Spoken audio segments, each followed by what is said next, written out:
Morning, Bob. So here I am with the next part of the experiment. Making this recording just to get used to seeing myself on camera and sharing that, and I also find it a lot easier to be imagining the person that I'm actually talking to when I'm making these things. So here's what I did. I got these new bags, these little slim bags, and I filled it with substrate. So it's the same substrate that were in the grow kits that you received. In the middle, there's a thin layer of grain. I believe this is it's a type of wheat, a hardy wheat. I have four of them right now. Four of them right there. And the reason I did four is I varied the amount of sterilizing time that each of them got. So first one got an hour and a half, 2 hours, 2.5 hours, and 3 hours. And the reason I did that is because the grains can be pretty sensitive to pressure cooking. So for example, I don't know if you can see, nah, it's not going to work out so well. Oh, that's all right. Okay, yeah, you can kind of see it almost looks like the grain guts are spilling out from them, and then compare that to those ones where they're not. So the grains can burst if they are cooked for too long. So I'm just experimenting with that.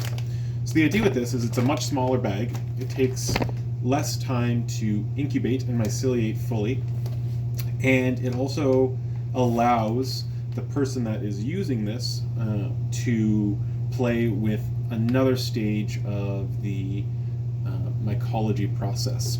So I'm thinking that each of these kits, maybe I'll do a few of them, will come with a syringe, probably a much smaller one than this.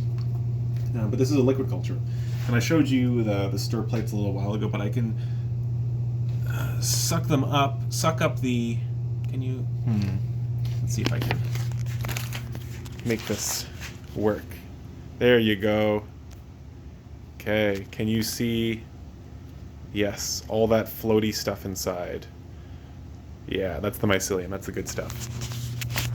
So, it makes transportation really, really easy because I can take a 5 cc or even a 10 cc syringe, fill it with some liquid culture, a certain species, and then the idea is should be able to inject this right into the bag and put a little piece of tape or a stick over it. The final product might have a bunch of, maybe a handful of cool heartwood stickers. Some of them go in the bag, and then some of them can be put on anything else, computers, cars, mailboxes, whatever. So anyways, I'm about to try this process for the first time.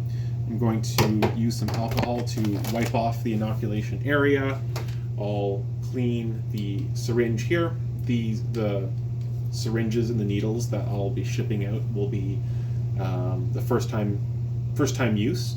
So the needles will be in a sterile surgical package. I don't know what they're called, but they shouldn't need to be sterilized.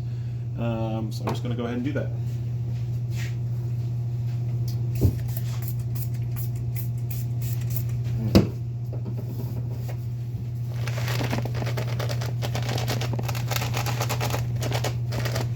Okay, I'm going to mix it up. It was a good idea to mix up the syringe with a liquid culture.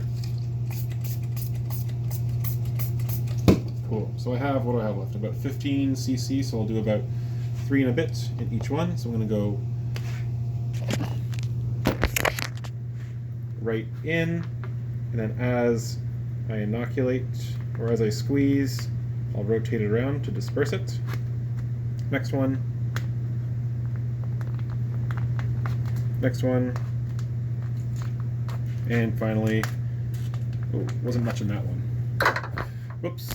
Okay. Well, and good thing that I prepared my tape ahead of time. Where the heck is my tape? It's a bit overkill, but it should work. Noted. Have tape ready ahead of time. covers the hole.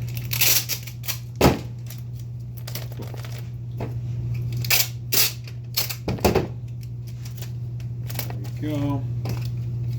And done. Okay, so the good thing about this is that in a single mailer, which I did, there we go, picked up one of these from the post office. They're a bit expensive to buy them one-off, but it's something, a company like Uline, I could probably get flats of them.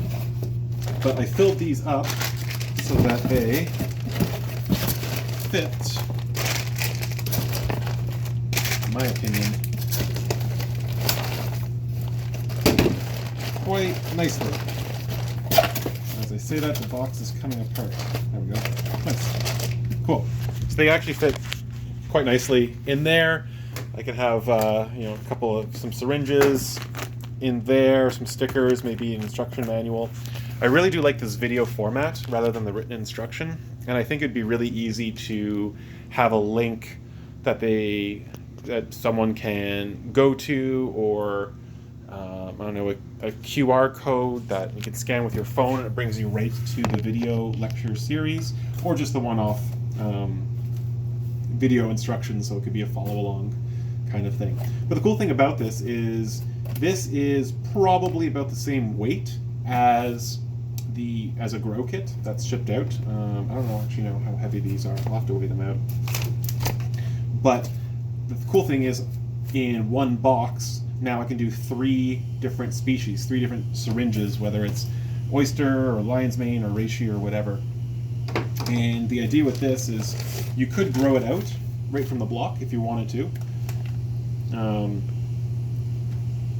But the intention would be then to use this as the spawn for a sawdust project or a wood chip project or straw or like anything else. So the idea is to try and be able to give a decent amount of variety of species in a small enough form factor that you can still spawn a lot of stuff with.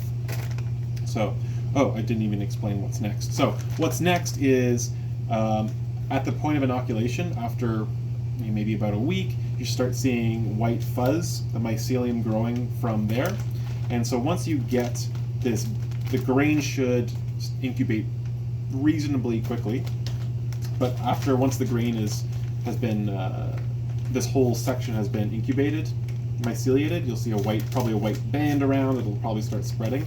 And at a certain point, I'm experimenting right now, the idea is then to take the whole thing and shake it up and disperse the grain all the way around. And that will decrease the incubation time significantly. Once you have, 200 grains evenly dispersed around a substrate, it tends to incubate quite quickly. So, anyways, that's a short video on what I'm up to, what I'm trying to do, and I would love any feedback that you have. Also, if you watch the video that I made, feedback on that would be appreciated. It was an interesting experience watching the video. I noticed that I say a lot, and I smack my lips when I've completed an idea and I'm about to start a new one. Like right there. I could feel myself wanting to do it right there. Anyways, I think this is a really good exercise for me, and I'm super grateful that you're willing to groove on this. All right, I'm gonna pause this and send this off to you. See you, Bob.